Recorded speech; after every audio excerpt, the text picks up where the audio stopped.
Hello everyone, welcome to Genit education. मेरा नाम है अक्षय मिश्रा और आप क्या पढ़ रहे हैं? क्लास 10th फिजिक्स की सीरीज।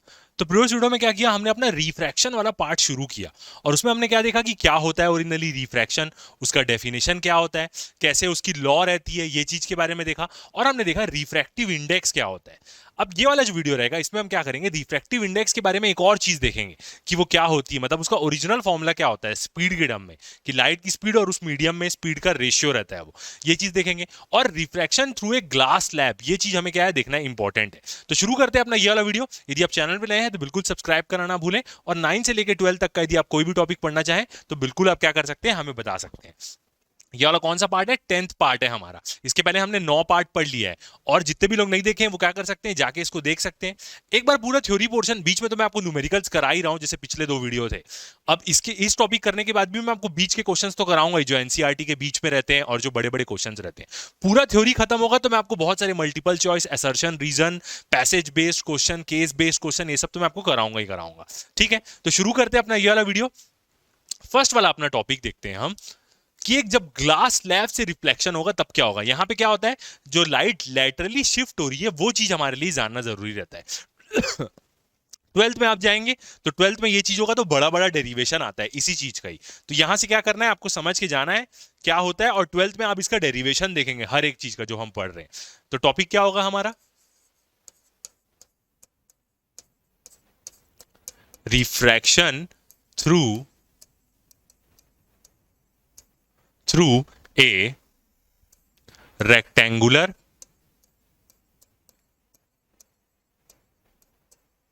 Rectangular glass slab.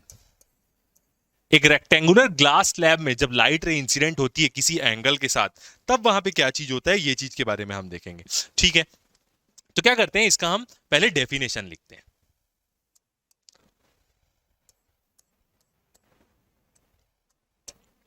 तो क्या होगा, व्हेन ए लाइट रे, जब भी एक light ray enters a glass slab, और ग्लास कैसा है, रेक्टेंगुलर एक हिस्सा है वो, ठीक है, glass slab, comma, then then emergent रे,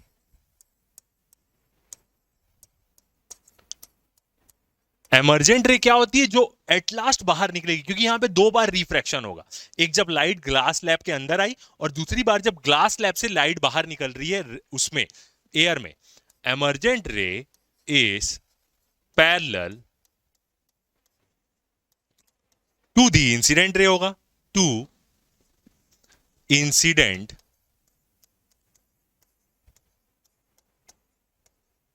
रे। और यहां पे क्या होता है, बस एक और चीज क्या होगी, but it is lateral shift होगा यहां पे, तो इसको हम क्या बोलते हैं, it is shifted sideways, shifted sideways slightly.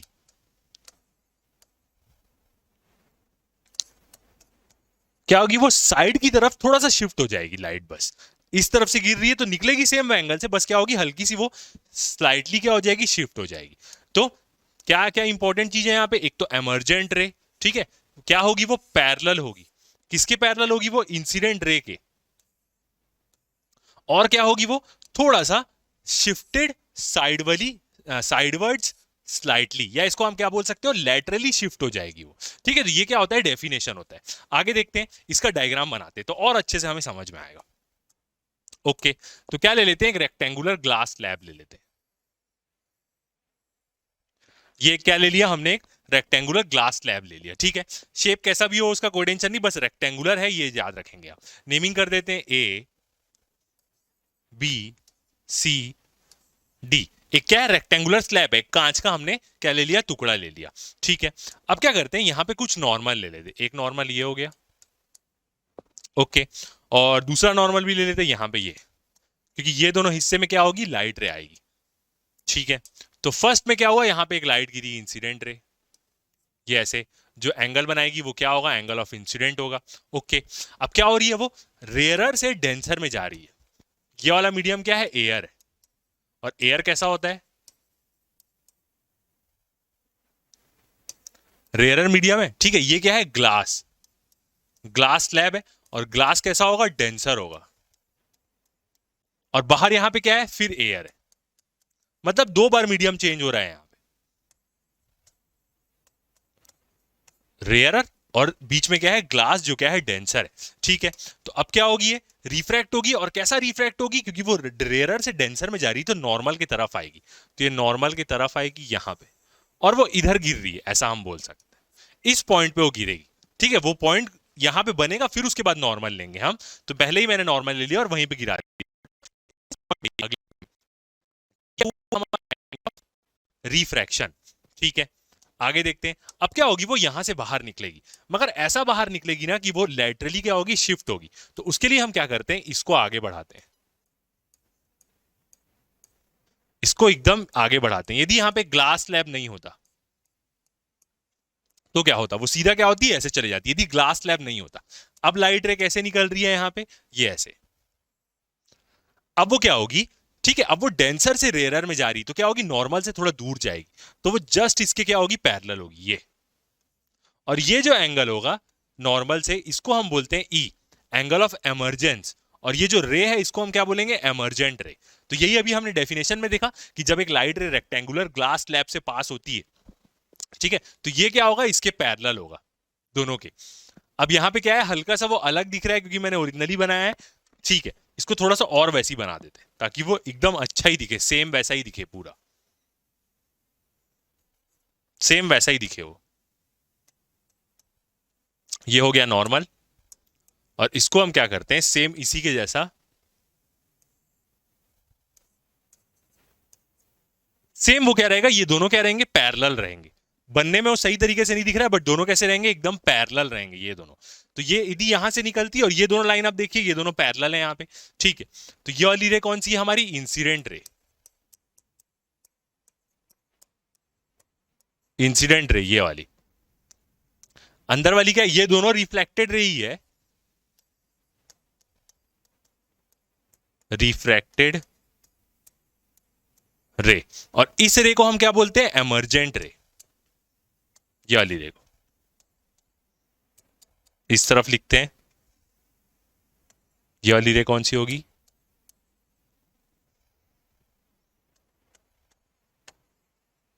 Emergent रे, मतलब जो ग्लास स्लैब से बाहर निकली वही क्या होगी, यहां पे अपनी एमर्जेंट रे होगी, ठीक है।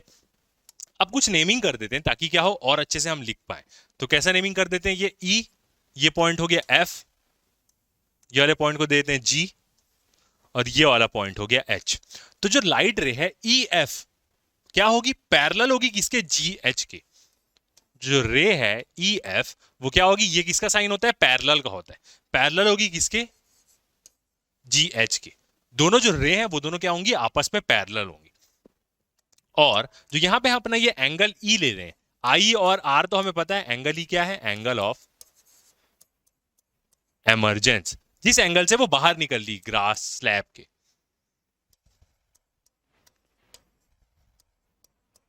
एंगल ऑफ एमर्जेंट, एमरजेंस बोलते थे,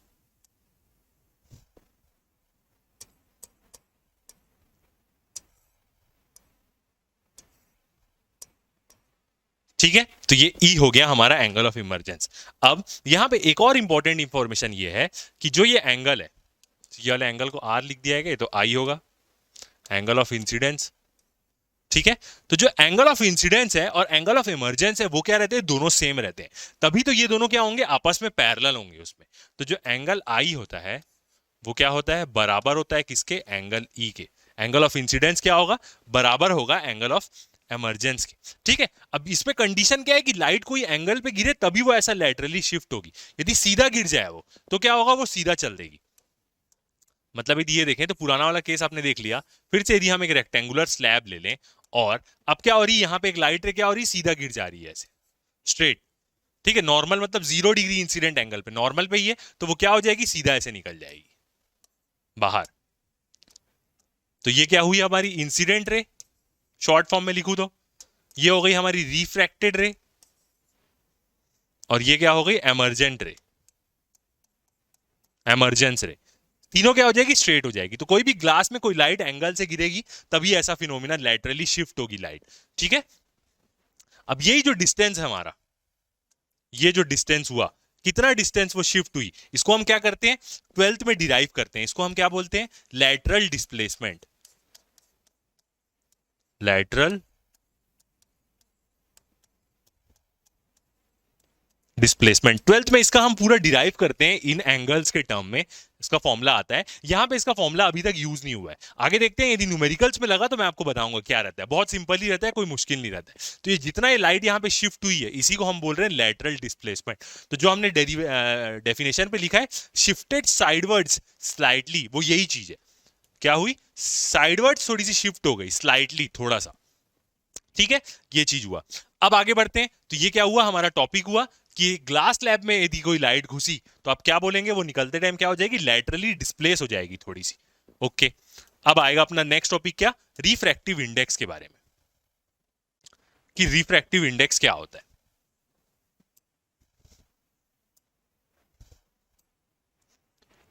तो ये चीज हमने प्रीवियस वीडियो में देखी। अब आएगा नेक्स्ट, रिफ्रैक्टिव इंडेक्स। अब इसको समझते हैं ओरिजिनली क्या होगा। तो द रिफ्रैक्टिव इंडेक्स और इंडेक्स ऑफ रिफ्रैक्शन, जिसको हम क्या बोलते हैं, म्यू, यही चीज म्यू हम डिनोट कर रहे थे। बहुत सारी बुक्स में, एनसीईआरटी में आप देखेंगे 12th में, तो वो एन से डिनोट कर देते हैं, म्यू या स्लैश एन से भी डिनोट करते हैं रिफ्रैक्टिव इंडेक्स को। बस आपको मतलब समझ में आना चाहिए, डिनोट किसी से भी कर सकते हैं आप, जनरली म्यू से करेंगे हम तो ज्यादा आसान रहेगा। तो रिफ्रैक्टिव इंडेक्स या index of refraction of a material, किसी भी मटेरियल का, ये डेफिनेशन आपको अच्छे से समझना है क्योंकि ये बहुत सारी चीजों में मदद करेगा आपको। किसी भी मटेरियल का हम रिफ्रैक्टिव इंडेक्स निकाल रहे हैं, मतलब मान लेते हैं एक ग्लास का रिफ्रैक्टिव इंडेक्स हम निकाल रहे हैं, और वो ग्लास रखा कहां पे है ये भी मैटर करेगा। वो एयर में रखा हुआ है ग्लास, ये मान लेते हैं मेरे हाथ में एक ग्लास है, ये एयर में रखा हुआ है। इज द रेशियो, क्या होता है वो, ratio of the speed of light in the vacuum to the speed of light in the medium. Light की स्पीड वैक्यूम में कितनी है उसका डिवाइड बाय उस मीडियम में स्पीड कितनी होगी, ये चीज का, इसका क्या होता है, वो रेशियो होता है। अब यहां पे वैक्यूम बोला तो वैक्यूम मतलब स्पेस होता है, आउटर स्पेस, जो स्पेस में खाली जगह होती है। तो वैक्यूम में जो लाइट की स्पीड होती है वो कितनी होती है, 3 इंटू 10⁸ मीटर पर सेकेंड होती है। ठीक है, और यही स्पीड हम मान लेते हैं कि एयर में भी है। तो वैक्यूम, या साथ ही साथ हम यहां पे क्या बोल सकते हैं, एयर भी बोल सकते हैं, क्योंकि ज्यादा, बहुत ही कम रिफ्रैक्टिव इंडेक्स रहता है एयर का, 1.000 कुछ रहता है। तो इसलिए वैक्यूम और एयर में हम स्पीड सेम मानते हैं। तो क्या होगा, वो एक प्रकार से रेशियो होगा। जैसे हम यहाँ पे एग्जांपल क्या ले रहे हैं, ग्लास ले रहे हैं, उसका रिफ्रैक्टिव इंडेक्स क्या होगा, रेशियो होगा कि लाइट की स्पीड एयर में कितनी है, या वैक्यूम बोलूं मैं, डिवाइड बाय उस ग्लास के अंदर उस लाइट की स्पीड क्या है। तो speed of light in the medium, कोई भी मीडियम के बारे में हम बात कर रहे हैं वो, तो म्यू इक्वल टू क्या होगा, speed of the light in the vacuum, या एयर बोलूं मैं, दोनों में सेम ही रहती है, बाय इन दी मटेरियल, उस मटेरियल के अंदर लाइट स्पीड क्या होगी, जिसको हम v से डिनोट कर देते हैं। तो जैसे हमने किसी ग्लास का रिफ्रैक्टिव इंडेक्स निकालना है कि कितना है, तो उसके लिए हमें क्या पता होना चाहिए, जैसे मैं म्यू ग्लास का निकाल रहा हूं, GLASS, ग्लास का मैं रिफ्रैक्टिव इंडेक्स निकाल रहा हूं, ठीक है। तो मेरे को स्पीड ऑफ लाइट पता होनी चाहिए, c मतलब, और ये तो मेरे को पता ही है कि हमेशा वही होगी 3 इंटू 10⁸ मीटर पर सेकेंड। यही लाइट की स्पीड किसमें होगी, एयर में भी लेंगे और वैक्यूम में भी लेंगे, ठीक है। अब यहां पे मेरे को क्या करना है, मेरे को ये पता होना चाहिए कि वो लाइट की स्पीड उस ग्लास के अंदर कितनी है। यदि मेरे को पता है कि लाइट की स्पीड ग्लास के अंदर कितनी है, v स्पीड ग्लास, तो मैं रिफ्रैक्टिव इंडेक्स ग्लास का बता सकता हूं कितना होगा। या मेरे को ग्लास का रिफ्रैक्टिव इंडेक्स पता है तो मेरे को पता चल जाएगा कि लाइट की स्पीड ग्लास के अंदर कितनी होगी, ये होता है। अब यदि जो रिफ्रैक्टिव इंडेक्स हम निकाल रहे हैं उसमें हम ऊपर वाली टर्म क्या ले रहे हैं, एयर ले रहे हैं या वैक्यूम ले रहे हैं, तो उसको हम एब्सोल्यूट रिफ्रैक्टिव इंडेक्स बोल सकते हैं। एब्सोल्यूट मतलब क्या होता है, मेन चीज से, स्टैंडर्ड चीज से हम उसको कंपेयर करते हैं, एयर या वैक्यूम से, तब इसको हम एब्सोल्यूट बोल सकते हैं। मगर इसके अलावा यदि कोई दूसरा मीडियम आ गया, जो मैं ग्लास स्लैब के हम बारे में बात कर रहे हैं, जो एग्जाम्पल लिए, उसको हम पानी के अंदर रख दिए, तो अब वहां पे दो मीडियम क्या क्या हो गए, ग्लास हो गया और पानी हो गया। तो उस केस में जो रिफ्रैक्टिव इंडेक्स निकलेगा, मतलब एक में क्या होगा, ग्लास का नीचे ग्लास की स्पीड होगी और ऊपर में क्या आ जाएगा, पानी आ जाएगा, पानी में कितनी स्पीड होती है वो हो जाएगा। तो उसको हमें तोड़ना पड़ेगा, एयर से रिलेट करके निकालना पड़ेगा। मैं एक एग्जांपल दिखाऊंगा। उस केस में जो रिफ्रैक्टिव इंडेक्स होगा, यदि ग्लास और पानी के रिस्पेक्ट में हम बात कर रहे हैं तो उसको रिलेटिव बोल देते हैं हम। मतलब एक मीडियम एयर है और अगला मीडियम में जिसमें हमें रिफ्रैक्टिव इंडेक्स निकालना है, ये दोनों की बात चल रही है, एयर और वो मीडियम, तो एब्सोल्यूट बोल देंगे। और यदि ग्लास और वाटर हो गया, दो अलग अलग मीडियम हो गए, मीडियम 1 मीडियम 2, तो उसको हम क्या बोल देंगे, रिलेटिव बोल देते हैं ऐसा। ठीक है, तो एयर के रेस्पेक्ट में यदि हम बात करें किसी भी मीडियम का, यदि हमें रिफ्रैक्टिव इंडेक्स निकालना है तो उसको हम क्या बोलते हैं, absolute refractive index of the substance. उस सब्सटेंस का वो एब्सोल्यूट रिफ्रैक्टिव इंडेक्स होगा, क्योंकि एयर और वैक्यूम के रेस्पेक्ट में हमने बात कर दी इसलिए। आगे बढ़ते हैं। अब जैसे यहां पे कुछ एग्जांपल है रिफ्रैक्टिव इंडेक्स का, सारे नंबर्स आपको दिख रहे हैं, ठीक है। कुछ रिफ्रैक्टिव इंडेक्स का एग्जांपल, जैसे इथाइल अल्कोहल का देखें, ऐसे तो बहुत सारे मिलेंगे आपको आगे, और एक टेबल से तो हमें क्वेश्चन ही बनाना पड़ेगा। तो कितना है, 1.362 है यहाँ पे, ठीक है। वाटर का देखें, H2O का, तो कितना है, 1.33। एयर का देखें तो देख सकते हैं कितना लगभग एक ही है, 1.00029। ऑक्सीजन का देखें तो ऑक्सीजन का भी लगभग सेम ही, क्योंकि एयर में ऑक्सीजन भी तो होता है, तो गैसेस का लगभग सेम रहता है। लिक्विड या सॉलिड हो गया तो उसका चेंज होगा, ज्यादा होता है। अब यहां से एक और इंफॉर्मेशन हमें क्या मिलती है, स्पीड के बारे में समझ में आता है कि रिफ्रैक्टिव इंडेक्स किसका ज्यादा होगा तो किसमें स्पीड ज्यादा होगी, ये चीज के बारे में। तो फिर से ये एक्सप्रेशन देखते हैं, ठीक है, ये वाला। अब किसी भी हम का बात कर रहे हैं, for example mu is equal to क्या आया, C/V। ये लाइट की स्पीड है वैक्यूम और एयर में। अब यदि किसी मीडियम का रिफ्रैक्टिव इंडेक्स कम होता है तो उस मीडियम में लाइट की स्पीड क्या होगी, ज्यादा होगी, क्योंकि दोनों इनवर्सली प्रोपोर्शनल है, ये कम होगा तो ये बढ़ेगा। किसी मीडियम का रिफ्रैक्टिव इंडेक्स कम है तो उसकी स्पीड क्या होगी, उस मीडियम में लाइट की स्पीड क्या होगी, ज्यादा होगी। सेम जैसे अभी हमने एयर का देखा, एयर का रिफ्रैक्टिव इंडेक्स कितना आ रहा है, 1 आ रहा है, तो C/V का रेशियो क्या होगा, सेम होगा। मतलब ये 1 है तो ये भी सेम होगा। इसका मतलब क्या है, 1 हो गया मतलब क्या हो गया, V इक्वल टू C हो गया, ये V इधर चले गया तो इसलिए जो वैक्यूम में स्पीड रहती है वही एयर में स्पीड रहती है, इसलिए दोनों को सेम मान लेते हैं। ओके, तो क्या अभी हमें पहले क्या समझ में आया कि जिसका रिफ्रैक्टिव इंडेक्स कम है उसमें लाइट की स्पीड ज्यादा होगी। तो एयर का सबसे कम है तो एयर में लाइट की स्पीड क्या होगी, लगभग वैक्यूम के बराबर ही रहती है, इसलिए एयर को हम स्टैंडर्ड मान लेते हैं, एयर में ज्यादा चेंजेस नहीं हो रहे। वाटर में देखें तो वाटर का रिफ्रैक्टिव इंडेक्स ज्यादा है। अब ये वाला केस देखते हैं, किसी का रिफ्रैक्टिव इंडेक्स ज्यादा हुआ एज कंपेयर टू एयर, तो फिर यहां पे एक्सप्रेशन आप ऐसे बना सकते हैं, mu is equal to C/V। ठीक है, अब किसी का रिफ्रैक्टिव इंडेक्स ज्यादा हुआ तो इसका मतलब क्या है, उस मटेरियल में, उस मीडियम में लाइट की स्पीड क्या हो जाएगी, कम हो जाएगी। तो ये इंफॉर्मेशन बहुत जरूरी है, क्योंकि इससे आपको बहुत क्वेश्चन पूछेगा अभी छोटे लेवल में कि किस मटेरियल में स्पीड ऑफ लाइट ज्यादा होगी, ये चीज। तो जिसका रिफ्रैक्टिव इंडेक्स ज्यादा हुआ उसमें लाइट की स्पीड क्या हो जाएगी, कम हो जाएगी। अब जैसे यही वाले टेबल से हम देखते हैं, तो यही वाले टेबल में हमको देख के बताना है कि कौन से वाले मीडियम में, ये सब अलग अलग मीडियम है, कौन से मीडियम में लाइट की स्पीड ज्यादा होगी। ठीक है, तो देखते हैं हम रिफ्रैक्टिव इंडेक्स, ये सबके म्यू की वैल्यू है। सबसे कम क्या है, 0.293, ये दोनों सबसे कम है। तो इन दोनों केस में क्या है, म्यू की वैल्यू कम हो रही है, तो इसका मतलब V की वैल्यू क्या होगी, ज्यादा होगी। तो लाइट की स्पीड सबसे ज्यादा किसमें होगी, इन दोनों में होगी। ये दोनों जो है, ये दोनों की क्या है, म्यू की वैल्यू बड़ी है, तो लाइट की स्पीड क्या हो जाएगी, कम हो जाएगी। तो इन लोग दोनों में लाइट की स्पीड कम होगी, इन लोग दोनों में लाइट की स्पीड ज्यादा होगी इस मीडियम के अंदर। ठीक है, तो ये रिलेशन याद रखेंगे, इंपॉर्टेंट रहता है। ओके, क्योंकि यही चीज से आपको वो पूछेगा, 2-3 ठोक मटेरियल दे देगा, मीडियम दे देगा और बोलेगा इसका रिफ्रैक्टिव इंडेक्स इतना है, और बताओ स्पीड ऑफ लाइट सबसे ज्यादा किसमें होगी। तो आपको देखना पड़ेगा कि स्पीड ऑफ लाइट सबसे ज्यादा किसमें होगी, जिसका रिफ्रैक्टिव इंडेक्स सबसे कम होगा, और सबसे कम स्पीड ऑफ लाइट किसमें होगी, जिसमें सबसे ज्यादा रिफ्रैक्टिव इंडेक्स होगा। सबसे ज्यादा रिफ्रैक्टिव इंडेक्स किसका होता है, डायमंड का होता है, जो कितना होता है, 2.42। डायमंड का रिफ्रैक्टिव इंडेक्स, ये अभी हम टेबल में देखेंगे ही देखेंगे। तो सबसे कम वाला याद रखना है एयर, जिसका 1 होता है, और सबसे ज्यादा किसका होता है, म्यू डी, मतलब डायमंड, कितना होता है ये, 2.42। कोई यूनिट नहीं होती इसकी, क्योंकि ऊपर भी स्पीड ऑफ लाइट है, नीचे उस मीडियम में लाइट है, लाइट लाइट मीटर पर सेकंड कैंसल आउट हो जा रहे, कोई यूनिट नहीं है उसकी। 2.42 डायमंड का सबसे ज्यादा रहता है, इसलिए डायमंड क्या होता है, इतना चमकता है। एक बार लाइट उसके अंदर घुस गई ना तो वो बाहर ही नहीं निकल पाती। एक तो टोटल इंटरनल रिफ्लेक्शन के कारण भी होता है वो, मगर उसका रिफ्रैक्टिव इंडेक्स इतना ज्यादा होता है कि उसमें लाइट की स्पीड एकदम स्लो हो जाती है। तो इसलिए वो इतना चमकता है। तो पूछा जाए आपको कि सबसे ज्यादा रिफ्रैक्टिव इंडेक्स किसका होता है, तो आप बोलेंगे डायमंड का। सबसे कम किसका होता है, तो आप बोलेंगे किसका होता है, एयर का होता है। ओके, आगे बढ़ते हैं। अब कुछ की पॉइंट देखते हैं यहाँ पे। जैसे हमने रेयरर और डेंसर के बारे में देखा, वही चीज। तो पहला पॉइंट देखते हैं, the medium in which speed of light is lower. एक ऐसा मीडियम जिसमें लाइट की स्पीड कम होगी with respect to the other medium. किसी और दूसरे रिस्पेक्ट के टर्म में यदि हम उसको देख रहे हैं तो उसको हम क्या बोलेंगे, ऑप्टिकली डेंसर मीडियम। हमने देखा है कि लाइट जब भी रेयरर से डेंसर मीडियम में जाती है तो उसकी स्पीड कम हो जाती है ना, और यदि डेंसर से रेयर में आएगी तो उसकी स्पीड ज्यादा हो जाती है। लॉजिकली भी समझ में आ रही है चीज। तो वही बोला वो पहले पॉइंट में कि ऐसा मीडियम जिसमें लाइट की स्पीड कम होगी किसी दूसरे मीडियम के कंपेयर में, तो उस मीडियम को हम क्या बोलेंगे कि वो ऑप्टिकली डेंसर मीडियम। ओके, आगे बढ़ते हैं तो आपको और समझ में आएगा। Optical density should not be confused with mass density.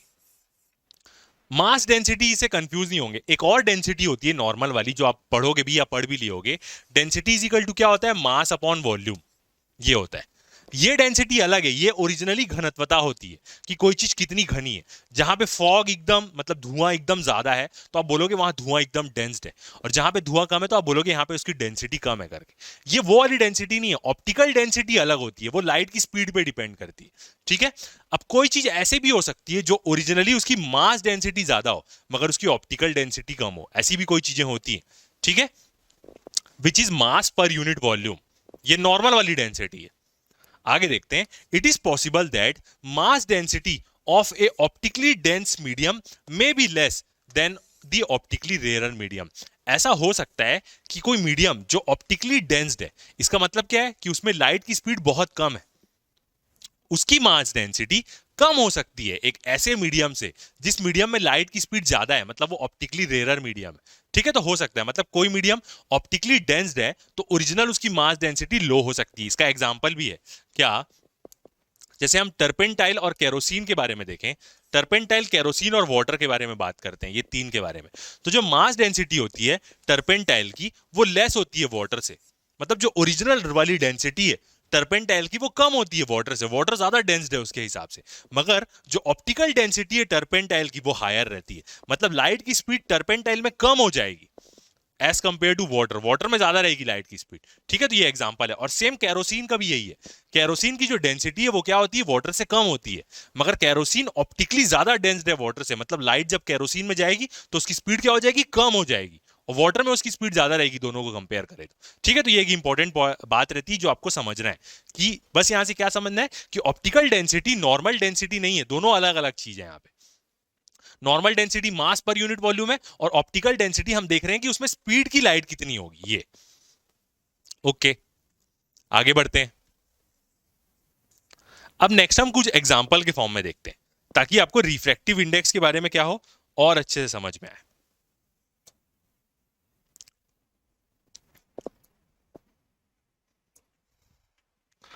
तो फर्स्ट हम देखते हैं, स्पीड के फॉर्म में तो हमने बात कर ली। Refractive index, refractive index of glass with, ये लाइन याद रखिएगा, विथ रेस्पेक्ट टू एयर। ठीक है, तो ये विद रेस्पेक्ट टू हम लिख रहे हैं ना। ठीक है, इसको मैं जनरली क्या लिखूंगा, W.R.T शॉर्ट फॉर्म में। ठीक है, तो glass with respect to air. ठीक है, तो इसको हम कैसे लिखेंगे, रिफ्रैक्टिव इंडेक्स हम ग्लास का ले रहे हैं एयर के साथ, मतलब ग्लास और एयर होगा वहां पे, तो इसको हम लिखेंगे mu, refractive index of glass with respect to air. ऐसा इसका मतलब क्या होगा कि म्यू जी ऊपर है और म्यू ए क्या है, नीचे में। ठीक है, और रिलेशन क्या होगा इसका, C by a, C by v, speed of the light और वेलोसिटी लाइट की ग्लास में। क्योंकि एयर है इसलिए हम यहां पे क्या ले रहे हैं, C ले रहे हैं। लाइट की स्पीड एयर और वैक्यूम में सेम होती है। ठीक है, तो speed of light in the air and vacuum और उसकी स्पीड ग्लास में, ये होगा। दूसरा एग्जांपल देखते हैं, किसका देखना है, हम रिफ्रैक्टिव इंडेक्स वाटर का देखते हैं। रिफ्रैक्टिव इंडेक्स ऑफ वाटर, पानी का देख रहे हैं, अब मैं शॉर्ट फॉर्म में लिखूंगा विद रिस्पेक्ट टू WR.T। किसके रेस्पेक्ट में हम देखना है यहां पे अपने को? एयर के में ही देख लेते, विथ रिस्पेक्ट टू एयर। तो कैसे लिखेंगे वाटर का विथ रिस्पेक्ट टू एयर? तो म्यू वाटर और एयर ऐसे ऊपर में आएगा। इसका मतलब ये कैसा रेशियो है अपना? म्यू रिफ्रैक्टिव इंडेक्स वाटर का ऊपर है और एयर का नीचे है। ठीक है, ये सब एब्सोल्यूट है दोनों, क्योंकि ये एयर के रेस्पेक्ट में बात कर रहे हैं। दो मीडियम आ गया था तो उसको रिलेटिव बोलते हैं हम। ग्लास और वाटर का होता तो वो रिलेटिव हो जाता। ठीक है, तो ये क्या होगा? स्पीड ऑफ लाइट एयर में और वाटर में स्पीड ऑफ लाइट, ऐसा। तो जो भी दो रिफ्रैक्टिव इंडेक्स आ रहे हैं, ठीक है, उन्हीं का क्या होगा? स्पीड होगी, बस इनवर्सली प्रोपोर्शनल रहती है वो। वाटर की स्पीड नीचे आ रही है, एयर की स्पीड ऊपर आ रही है। अब यहां पे यदि ग्लास हो जाता तो ग्लास की स्पीड क्या आती? ऊपर आती। ऐसा हम एक न्यूमेरिकल भी बनाएंगे रिलेटिव रिफ्रैक्टिव इंडेक्स के टर्म में। ठीक है, तो एक इंपॉर्टेंट चीज याद रखेंगे, सबसे मिनिमम रिफ्रैक्टिव इंडेक्स किसका होता है? एयर का। और सबसे ज्यादा किसका होता है? कितना होता है एयर का रिफ्रैक्टिव इंडेक्स? 1। और सबसे ज्यादा रिफ्रैक्टिव इंडेक्स किसका होता है? डायमंड का। कितना होता है? 2.42। ये आप याद हो जाएगा आपको, मगर अभी भी आप क्या करेंगे? अच्छे से याद रखेंगे इसको। ठीक है, आगे बढ़ते हैं। अब बनाते हैं कुछ न्यूमेरिकल। ठीक है, तो ये क्या है? क्वेश्चन। क्वेश्चन आपको दिख रहा है? बिल्कुल। Light enters from air to diamond. एक लाइट है, वो कहां से कहां एंटर कर रही है? एयर से जा रही है डायमंड के अंदर। मतलब एक मीडियम एयर है और अगला मीडियम डायमंड है। एयर से जा रही है वो डायमंड के अंदर विथ रिफ्रैक्टिव इंडेक्स 2.42। डायमंड का 2.42 ही मिलेगा आपको refractive index. What is the speed of the light in diamond? Light की स्पीड डायमंड में कितनी होगी? Given the speed of light in the air is 3 into 10⁸ metre per second. ये इतनी ही रहती है एयर और वैक्यूम में, 3 इंटू 10⁸ मीटर पर सेकेंड। ठीक है, तो इस क्वेश्चन को सॉल्व करते हैं।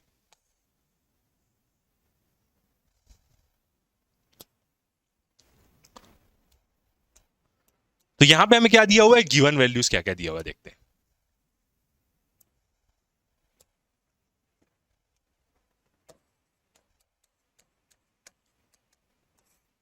तो हमें क्या दिया है? डायमंड का रिफ्रैक्टिव इंडेक्स दिया है, मतलब म्यू डी 2.42। कोई यूनिट नहीं होती क्योंकि ये दो वेलोसिटी का रेशियो रहता है।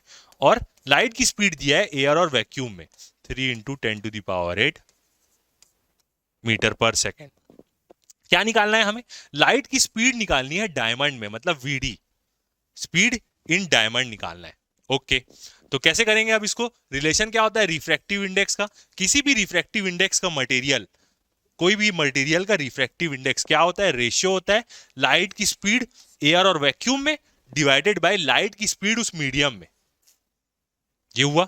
अब लाइट की स्पीड निकालनी है हमें मीडियम में, तो वी डी इक्वल टू क्या हो जाएगा? सी बाई म्यू डी हो जाएगा। ये इधर आ गया, ये नीचे आ गया। सी की वैल्यू क्या है?